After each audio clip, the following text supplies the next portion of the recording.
Egaa irraa yookiin saayinsii waliigalaa kan kutaa torbaffaadha. Mata duree paartii yookiin saayinsii waliigalaa kan kutaa 8ffaa jechuudha dhiifamaa wajjin. Mata duree paartii lammaffaa jechuudhaan isinii qabadheen jira. Boqonnaa afuraffaa qabadhee isinii dhiyaadheetiin jira. Mata duree waa'ee sirna marsaa kan jedhu irraa eegallagaa nu hordofaa isiniin jenna. Hordoftoonni keenya galatoomaa hedduu nu hordofaa jirtu, hedduu ilaalaa jirtu, daawwachaas jirtu, subscribes gochaa jirtu, hedduun isin galateeffadha. Egaa bu'aa irraa buufadhaa walumaanuu isiniin jecha gara mata duree barnoota keenyaatti seenuudhaan isin dabarsaa jechuudha. Kana ilaallee too jira gara sirna maashaatti yoo dabarru. Sirni maashaadha. Maashaadha jechuun qaama namaa kottoonfachuu fi diriirfachuudhaan qaamni namaa akka inni hojjetu akkasuma ujummoolee sirni marsaa dhiigaa, sirni marsaa yookiin sirni bullaa'insa nyaataa kunniin akka isaan hojjetan sochiilee qaama keenya akka nuti goonu wantoota ijoo taasisan jechuudha. Kanaaf jecha asumarraa yookaan sirni marsaa yookiin caasaan sirna marsaa sirni maashaa maali kan jedhu. Sirni maashaa sirna sochii guutuu nafaa, guutuu qaamaa jechuudha. Akkasuma guutuu qaamaa yookiin dhangala'oo nafaa keenyaaf kan akka dhiigaa ujummoolee isaanii keessaa akka socho'an kan taasisudha jedhu. Sirna maashaati jechuun sirna sochii qaama keenya, sochii guutuu qaama keenya kan akka nuti gaggeessinu godhu akkasuma dhangala'oon qaama keenya keessa akka isaan olii gad akka isaan tatamsa'an akka isaan socho'an waan godhuudha jechuudha. San qofaa miti sooranni qaama keenya keessa illee akka inni deemu kottoonfachuu diriirfachuudhaan kan taasisan jechuudha.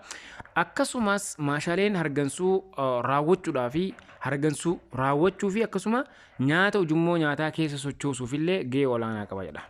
Asitti egaa faayidaan hargansuudha bal'aadha. Bal'aadha jechuun ni danda'ama. Fakkeenya waa'ee sochii qaama keenya guutuu, waa'ee dhangala'oo yookiin dhiigni qaama keenya keessa olii gad akka inni geejjibamu gochuudha. Akkasuma hargansuu qaama keenya keessa olii gad akka nuti hargansuu qilleensa gadi baafannee akka ol fudhannu sochii ujummoolee yookiin sochii somba keenyaatiin. Kabiraa nyaanni ujummoo nyaataa keessa akka inni geejjibamu gochuu keessatti egaa maashaan gahee olaanaa qaba jechuudha. Akkasuma akkuma egaa asirraa hubachaa jirrutti qaama keenya gara gubbaatti maashaalee garaagaraa gogaadhaan uwwifaman hedduutu argama. Qaama keenyaan jechuu kan haguugamee argamu. Isaanis maashaalee fuulaa kan jedhaman ni jiru. Maashaalee qomaa, maashaalee irree harkaa, maashaalee lukaa fi kan kana fakkaatan gosoota maashaalee kan gogaadhaan haguugamanii jiranidha.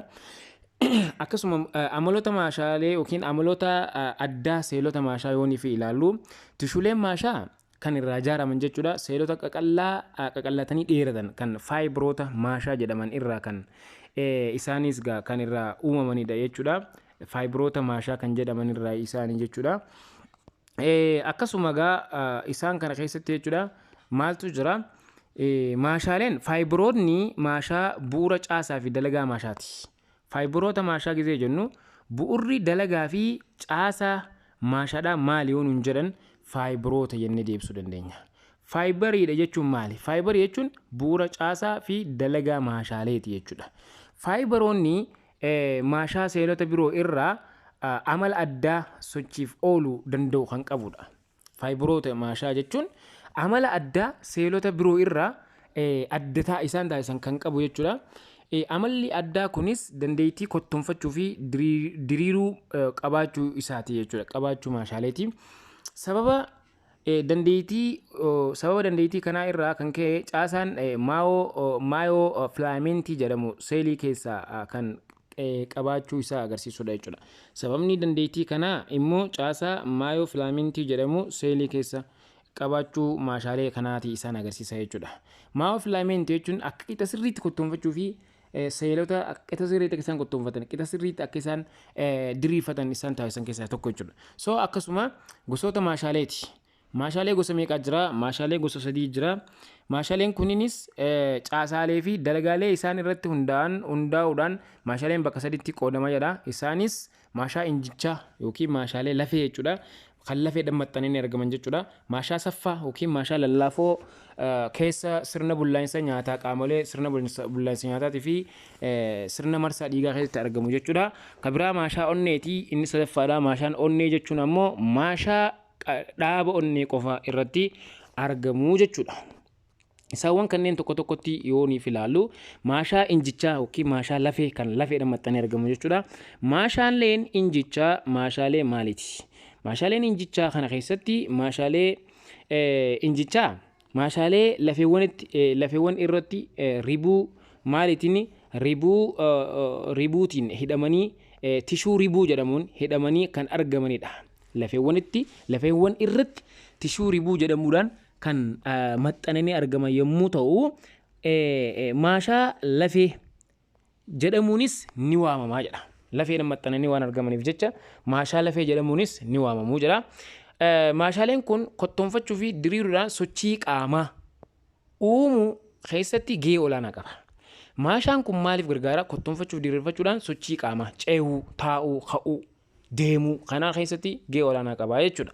Dalagaan isaanii to'annaa yookiin fedhii keenyaan waan raawwataniif fedhii keenyaan waan dalagamuuf jechuudha. Maashaaleen kun maal jedhama? Maashaa fedhii jedhama jechuudha. Maashaa fedhii jennee waamuu dandeenya. Dalagaan isaanii waan fedhii keenyaan hojjetaniif ajaja sammuu keenyaatiin waan dalaganiif jechuudha. Irree harkaa isa gara gadii olii fi gad sochoosuudhaan kottoonfachuu fi diriiruu maashaalee duraa fi duubaa irree olii irratti ta'uu kan akka nuti hubannu kan taasisu jechuudha.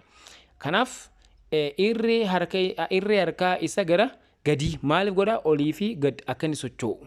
Akkasuma kottoonfachuu fi diriirfachuu maashaalee duraa fi boodaa akka isaan hojjetaniin qaamni namaa akka socho'u godha jechuudha. Maashaan kunis kunoo maashaan injichaa kan jedhamu kana fakkaata jechuudha. Inni lammaffaadha maashaa saffaati. Maashaaleen saffaa dhaaba keessoo ujummoolee nyaataa lalamma bakki itti argamu kana wanni adda baafachuu qabnu eessafatti argama? Qaama dhaaba keessoo ujummoolee maaliiti? Ujummoolee nyaataa akkasuma keessoo akkasuma dhiiga keessattis ni argamu jechuudha. Dhiiga keessatti illee ni argamu. Inni biraa maashaan kun jechuudha ho'istuu